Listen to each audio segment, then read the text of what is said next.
আমি শিপ্রাজ ফ্যামিলি ব্লগে সকলকে স্বাগত জানাই। খুব সুন্দর টেস্টি, মানে আপনারাও একবার বানিয়ে দেখতে পারেন, খুব ভালো লাগবে। আমার ছেলে, হাজব্যান্ড, বাড়ির সবাই খুব পছন্দ করে, এই জন্য এই ম্যাঙ্গো সন্দেশটা শখ করে বানালাম। প্রতি সিজনেই আমের সিজন হলেই, যখনই পাকা আমের সিজন হয়, আমি এটা বানাই। আবার আজও বানালাম আর আপনাদের সঙ্গে শেয়ার করলাম। দাঁড়াও, খুব সুন্দর লাগছে বলুন।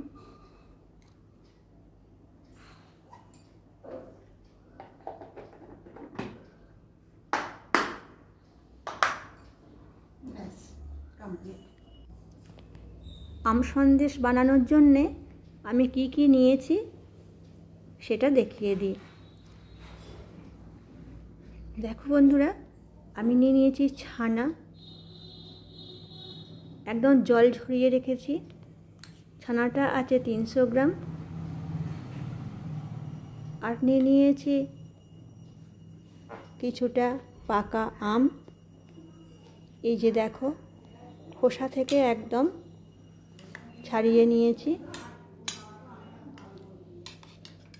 আমটা আছে প্রায় 150 গ্রাম, আর আমটা খুবই মিষ্টি।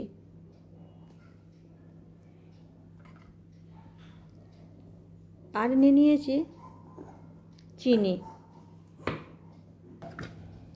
চিনিটাও আছে 150 গ্রাম। তারপর আমি একটা থালা নিয়েছি, আর থালার মধ্যে ছানাটা নিয়েছি, নিয়ে ভালো করে চামচের সাহায্যে ভেঙে নিয়েছি। খুব সুন্দরভাবে এটিকে মথতে হবে, যাতে একটুও দলা না থাকে।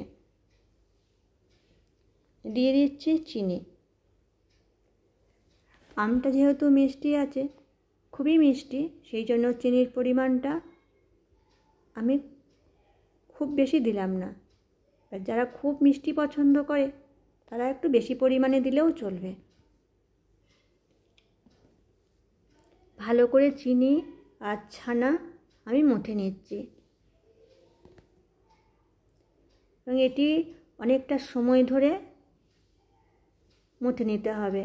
যে যত ভালো করে মথে নিতে পারবে ততই সুন্দর হবে। তারপর কিচেনে চলে এসেছি, এসে কড়াই বসিয়ে দিয়েছি। কড়াই গরম হয়ে গেছে, কড়াইয়ে দিয়ে দিলাম 1 চামচ ঘি। ঘি দিয়ে ভালো করে মাখিয়ে নিলাম কড়াইটা। দিয়ে দিচ্ছি মথে নেওয়া ছানা।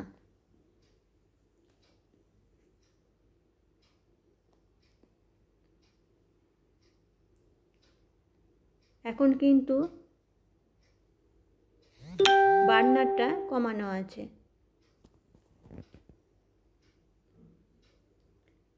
ভালো করে এবার আমি নাড়িয়ে নিচ্ছি। দেখবে চিনিটা যত গলে যাবে ততই নরম হয়ে যাবে মিক্সচারটা।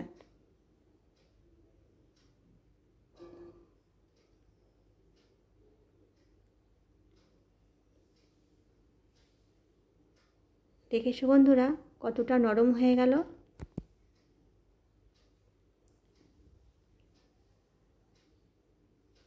ভালো করে এটা এবার নাড়তে থাকতে হবে, যেন তলায় বসে না যায়। ওভেনের বার্নারটাও আমি মিডিয়াম টু লো রেখেছি।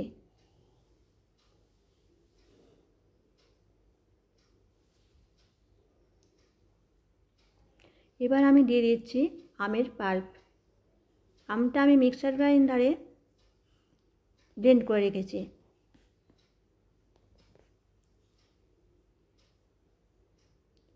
ভালো করে আমের পাল্প দিয়ে অনবরত নাড়তে থাকতে হবে।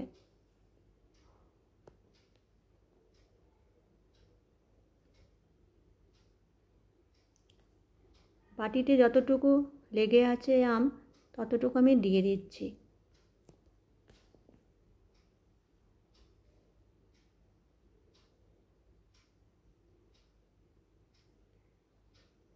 বন্ধুরা যারা এখনও লাইক দাওনি, একটা লাইক দিয়ে দেখাটা শুরু করো প্লিজ। সুন্দর করে নাড়তে থাকতে হবে, তলায় যেন একটুও না বসে যায়। অনেকটাই হয়ে গেছে, অনেকটাই সময় লাগছে, কিন্তু ততটা আমি দেখাতে পারছি না, অনেক বড় হয়ে যাবে। তাই দেখো অনেকটাই হয়ে এসছে। আমি এটা অনবরত নাড়তে থাকবো, পাক করছি এখন। ভালো করে নাড়াচাড়া করে পাক করে নিতে হবে।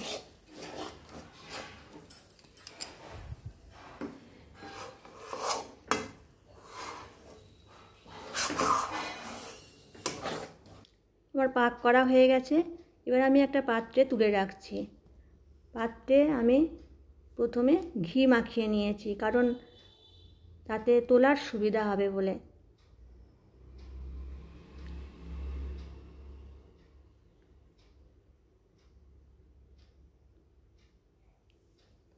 পুরো সন্দেশটা আমি তুলে নিলাম। এবার সুন্দর করে শেপ দিয়ে নিচ্ছি। দেখো তোমরা,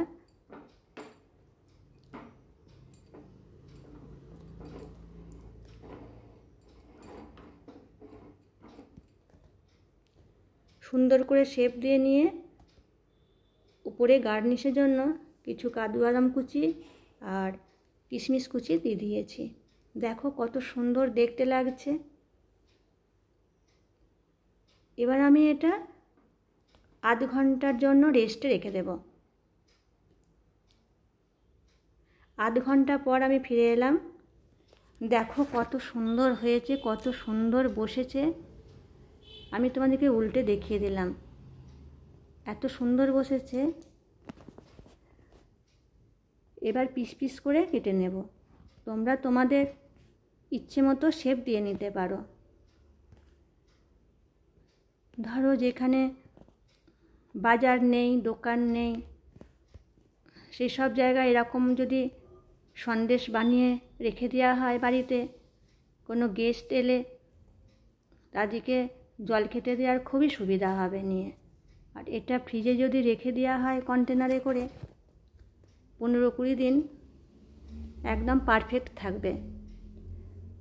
বা নিজের বাড়িতেও নিজেদের খাওয়ার জন্য এটা রেখে দিলেও খুবই উপকারী এবং অসম্ভব টেস্টি।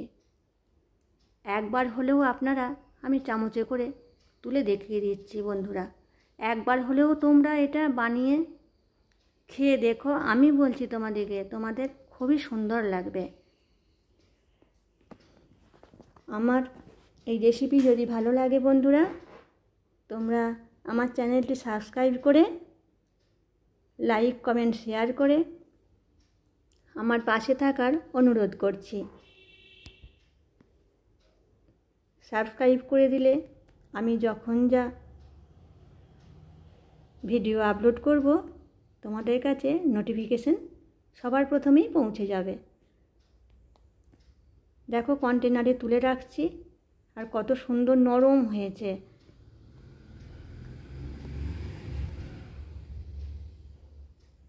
তোমরা একবার হলেও বানাবে, বানিয়ে দেখো। আমি বলছি তোমাদের অবশ্যই ভালো লাগবে।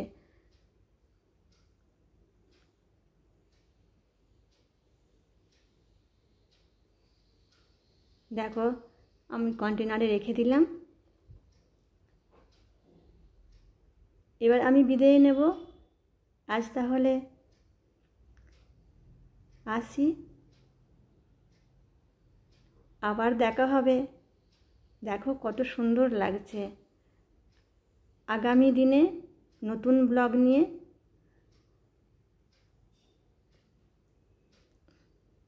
Tata, bye bye.